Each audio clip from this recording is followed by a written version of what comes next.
Hello दोस्तों, स्वागत है आपका अपने ही यूट्यूब चैनल किस्से कहानियों की ऑडियो लाइब्रेरी पर। अभी हम सुन रहे हैं कहानी अली बाबा और 40 चोर की। तो चलिए सुनते हैं इसका 5वां भाग। इधर कारून की पत्नी हारून के यहाँ जाने के लिए तैयारी करने लगी। उधर कारून सीधा बाजार में स्थित फिरदौसी कहवा खाने में जा पहुंचा। फिरदौसी नाम के उस व्यक्ति का यह कहवा खाना दरअसल बदमाशियों का अड्डा था, जहां नाम के लिए कहवा बिकता था, लेकिन असल में वहां चोरी छिपे शराब भी बेची जाती थी, क्योंकि वहां का सुल्तान एक सच्चा मुसलमान था और उसने शराब तथा अन्य मादक पदार्थों को खुलेआम बेचने के लिए अपने राज्य में प्रतिबंध लगा रखा था। फिरदौसी कहवा खाना एक कुख्यात होटल था, जहां अधिकतर आपराधिक प्रवृत्ति के लोग ही आते थे और कहवे के नाम पर मादक पदार्थों का सेवन करते थे।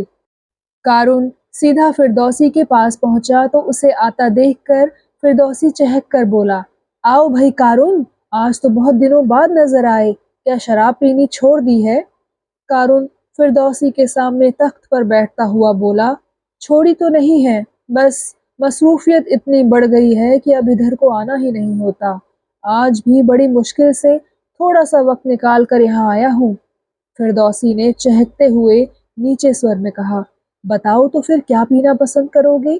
आज ही शहर से एक पुरानी और बेहतरीन शराब आई है, कहो तो प्याले में पेश करूं? कारून ने अनिच्छा से कहा, नहीं, फिलहाल तो शराब को रहने दो, आज कहवा ही पिला दो। फिरदौसी ने कारून के चेहरे को देखते हुए कहा, क्या बात है, कुछ परेशान से लग रहे हो? कारून बोला, नहीं, मैं बिल्कुल ठीक हूँ, तुम्हारा सोचना गलत है। फिरदौसी ने बहस करते हुए कहा, कैसे गलत है? तुम तो कभी शराब पीने के लिए मना ही नहीं करते हो, फिर आज क्या बात है जो कहवा पीने की बात कर रहे हो? फिरदौसी की बात पर कारून बोला, सब वक्त की बात है और वक्त आने पर ही तुम्हें बताऊंगा। तुम यह बताओ कि शमशेर खां का कुछ पता है? इस वाक्य को उसने बहुत ही धीरे से कहा, ताकि आस-पास बैठे हुए लोग सुन ना लें। फिरदौसी बोला, तुम्हें उससे क्या काम है? कारून ने कहा, उसे एक सूचना देनी थी। फिरदौसी बोला, तुम मुझे दे दो, मैं उस तक पहुंचा दूंगा। कारून बोला, वादा करो? फिरदौसी ने कहा, हाँ हाँ बिल्कुल, मैं वादा करता हूँ।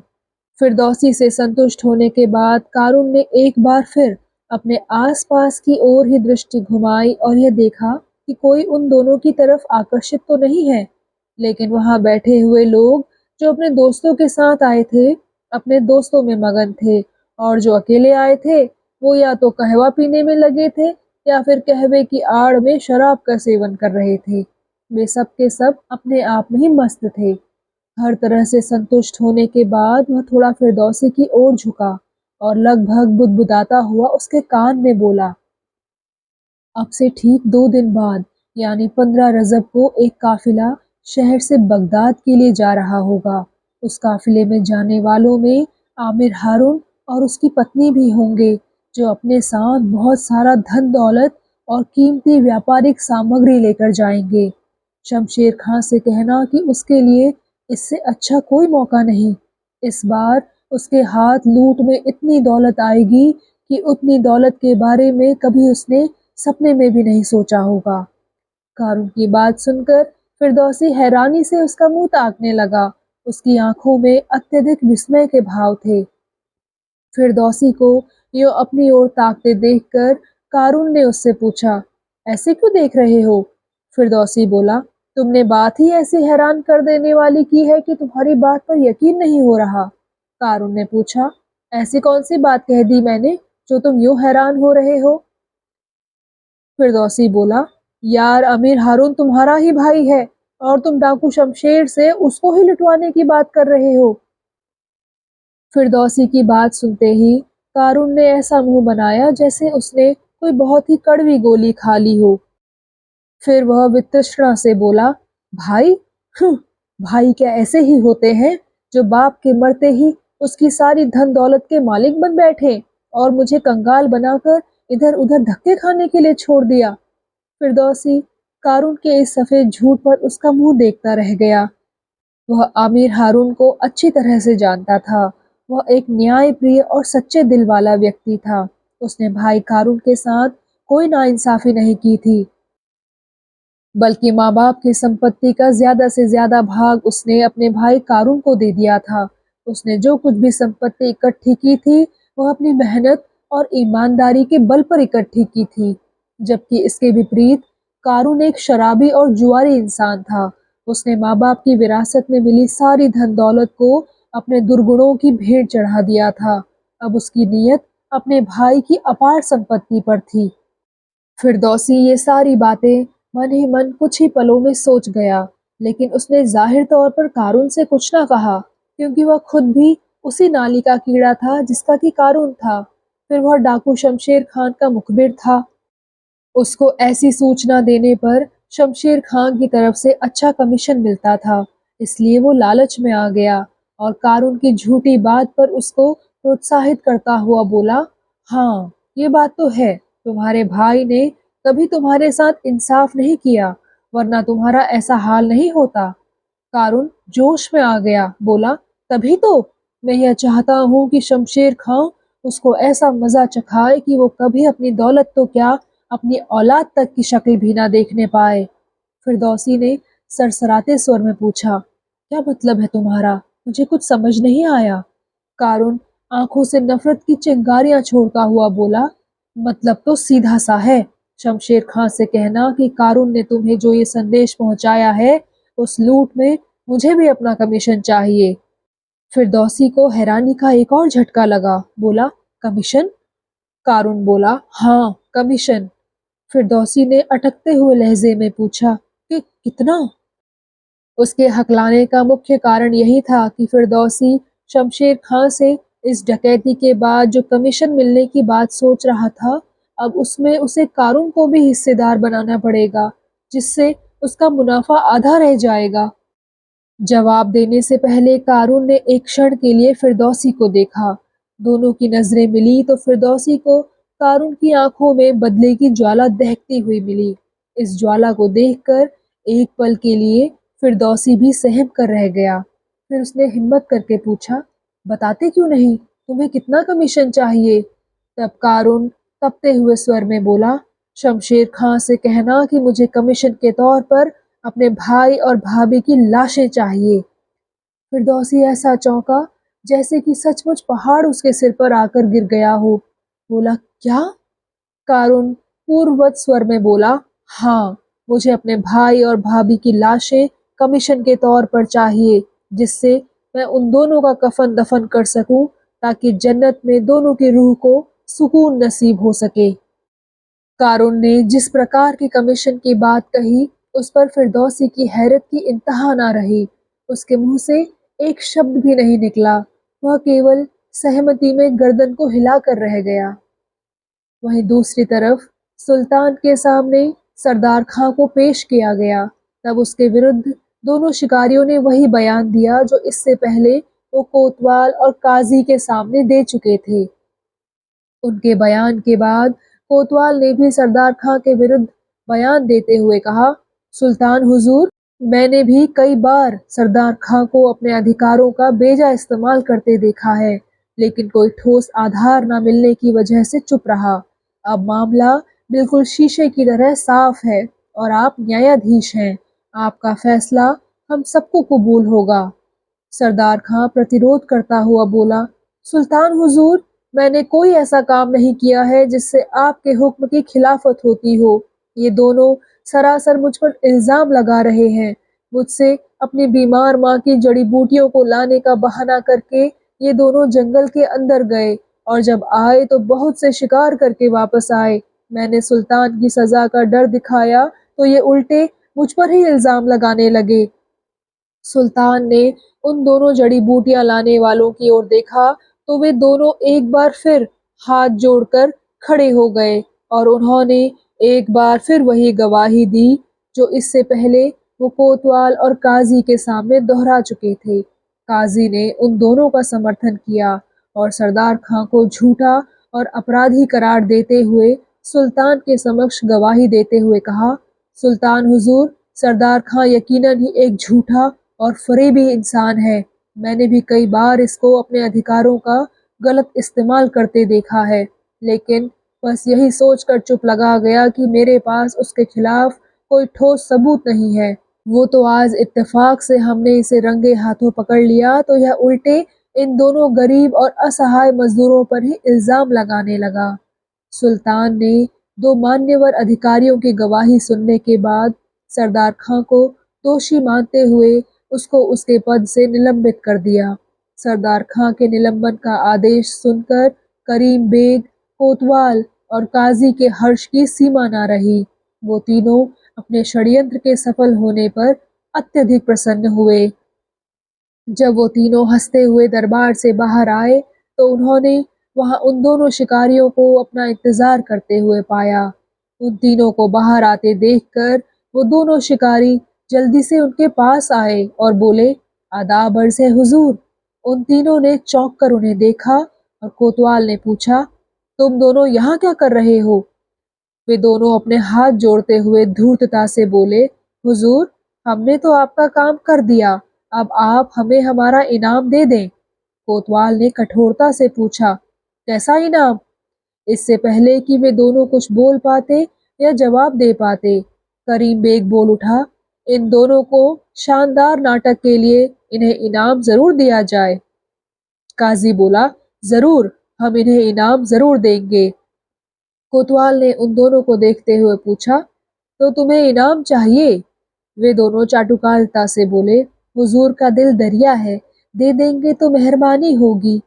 तब कोतवाल ने माथे पर बल डालकर उन्हें घूरते हुए कठोरता से कहा, तो सुनो, तुम्हारा इनाम यह है कि हम तुम दोनों की जान बख्शी करते हैं।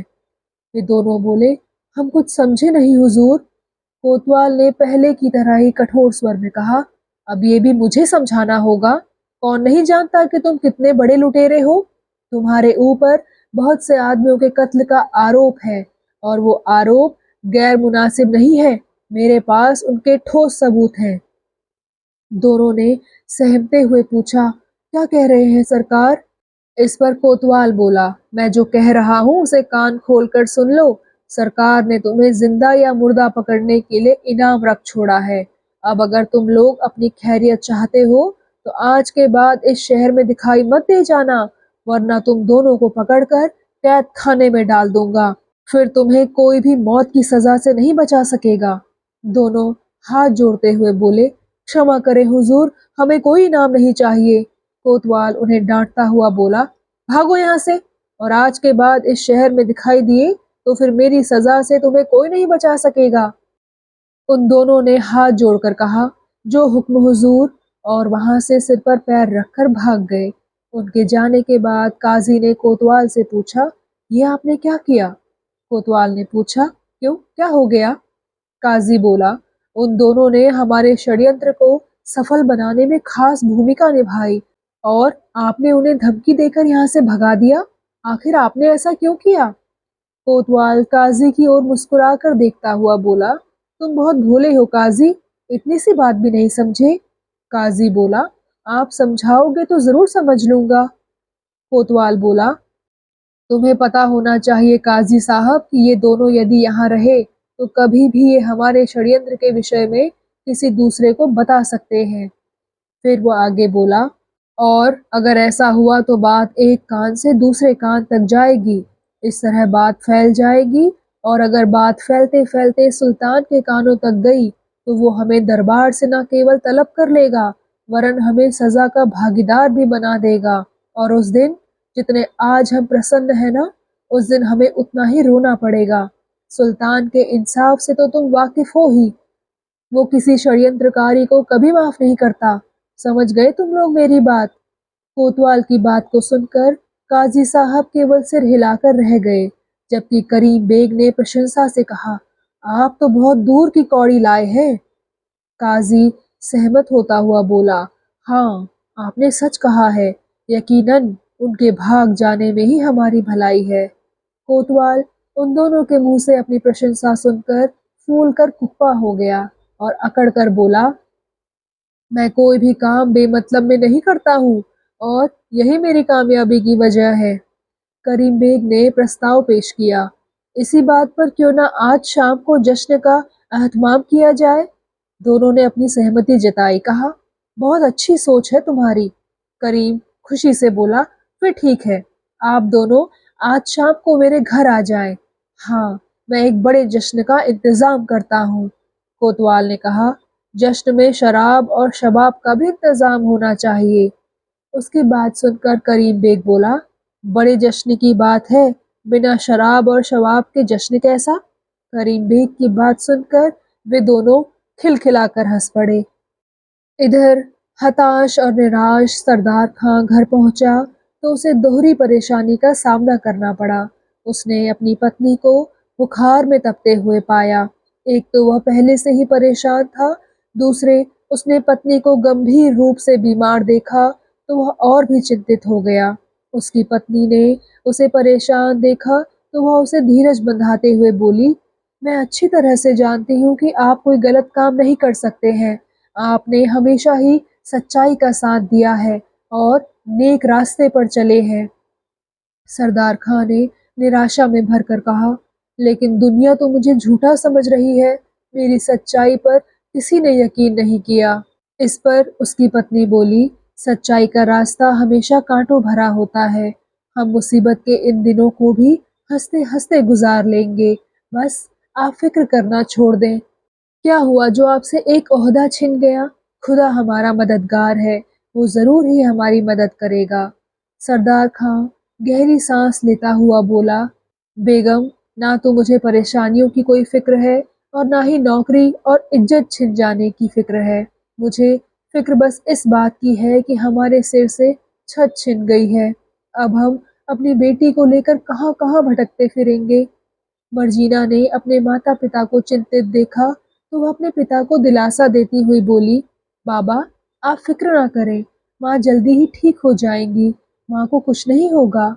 सरदार खां ने असहाय भाव से अपनी बेटी की ओर देखा। तभी द्वार पर किसी ने दस्तक दी। मर्जीना ने उठते हुए कहा, मैं देखती हूँ। सरदार खां उठता हुआ बोला, नहीं बेटी, तुम अपनी माँ के पास बैठो, मैं जाकर देखता हूँ। यह कहकर सरदार खां लंबे लंबे डग भरता हुआ द्वार पर पहुंचा। उसे खोलकर उसने बाहर की ओर देखा तो उसने एक आदमी को द्वार पर खड़े पाया। यह आदमी उसके लिए अजनबी नहीं था। उसने उस आदमी को सुल्तान के दरबार में कोतवाल और काजी के पास खड़े देखा था। सरदार खां ने उससे पूछा, कौन हो भाई तुम और यहाँ किससे मिलने आए हो? आगंतुक ने एक नज़र सरदार खां पर डाली और रूखे भाव से अपना परिचय देता हुआ बोला, मेरा नाम करीम बेग है और सुल्तान ने मुझे आज से जंगल का नया रखवाला तैनात किया है। आगंतुक का परिचय जानकर सरदार खां दरवाजे से एक ओर को अलग हटता हुआ बोला, आओ भाई, अंदर आकर बैठो। आगंतुक ने पुनः रूखे स्वर में कहा, मैं यहाँ बैठने नहीं बल्कि आपसे कुछ कहने आया हूँ। सरदार खां ने कहा, कहिए भाई। आगंतुक बोला, कहना केवल इतना है कि आप फौरन ही इस मकान को खाली कर दीजिए, क्योंकि नया रखवाला होने के नाते आज से और अभी से इस मकान की हर चीज को मेरे अधिकार में होना चाहिए। यही सुल्तान का हुक्म है। आगंतुक के रूखे और कड़े व्यवहार को देखकर सरदार खां ने नम्र स्वर में कहा, हुजूर, मेरी बीवी बहुत ज्यादा बीमार है।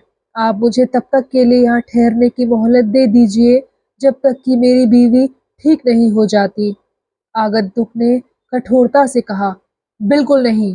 फिर वह सुल्तान का आदेश दिखाता हुआ बोला, यह देखिए, मेरे पास यह सुल्तान का हुक्म है और आपको फौरन सुल्तान के हुक्म का पालन करना होगा।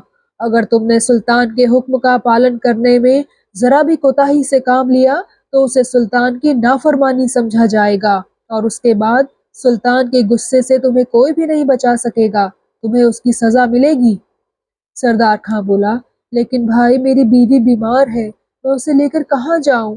आगंतुक करीम बेग ने कठोरता से पूछा, इसका मतलब है कि तुम सुल्तान का हुक्म मानने से इनकार कर रहे हो? सरदार खां पुनः नम्र स्वर में बोला, मेरा ऐसा दुस्साहस कहाँ कि मैं सुल्तान के हुक्म की नाफरमानी करूं। मैं तो सिर्फ तुमसे दरख्वास्त कर रहा हूँ। करीम बेग बोला, दरख्वास्त मुझसे नहीं, सुल्तान से जाकर करो। मैं तो यहाँ सुल्तान के हुक्म को तुम्हें दिखाने आया हूँ। सरदार खां बोला, लेकिन मेरी बीवी बीमार है, मैं उसे लेकर कहाँ जाऊँ? इस पर करीम बेग बोला, आप उन्हें कहाँ लेकर जाएंगे यह सोचना आपका काम है। मैं तो केवल सुल्तान के हुक्म के बारे में आपको बताने आया हूँ। आप सुबह तक इस मकान को खाली करके कहीं भी चले जाएं, नहीं तो मैं कल कोतवाल को लेकर यहाँ आऊंगा और वह आपको सुल्तान के हुक्म की नाफरमानी के इल्जाम में पकड़कर ले जाएगा। इस तरह आप खुद सजा के भागीदार होंगे। फिर मुझ पर इल्जाम मत लगाना कि मैंने तुम्हें आगाह नहीं किया था। यह कहकर करीम बेग वहां से चला गया। करीम बेग के जाने के बाद सरदार खां वापस अपनी पत्नी के पास आया तो उसकी पत्नी अपने पति का मुरझाया हुआ चेहरा देखकर अपनी बीमारी भूलकर तड़प उठी और उससे पूछने लगी, क्या बात है, आप इतने परेशान क्यों हैं? सरदार खां ने अपनी पत्नी की तड़प को देखा तो वह उसे दिलासा देते हुए बोला, ऐसी कोई बात नहीं है, मैं कहाँ परेशान हूँ। मर्जीना की माँ अपने पति के चेहरे पर नजरें गड़ाती हुई बोली, मैं आपकी बीवी हूँ, आपकी परेशानी को मैं नहीं समझूंगी तो फिर कौन समझेगा? सरदार खां ने एक बार फिर अपनी पत्नी को बहलाना चाहा, कहा, अरे तुम तो बेकार में ही फिक्र कर रही हो, मैं भला कहाँ फिक्र कर रहा हूँ। सरदार खां की पत्नी फिर बोली, आपको मेरी कसम, आप मुझसे कुछ नहीं छिपाएंगे, मुझे सब बताइए।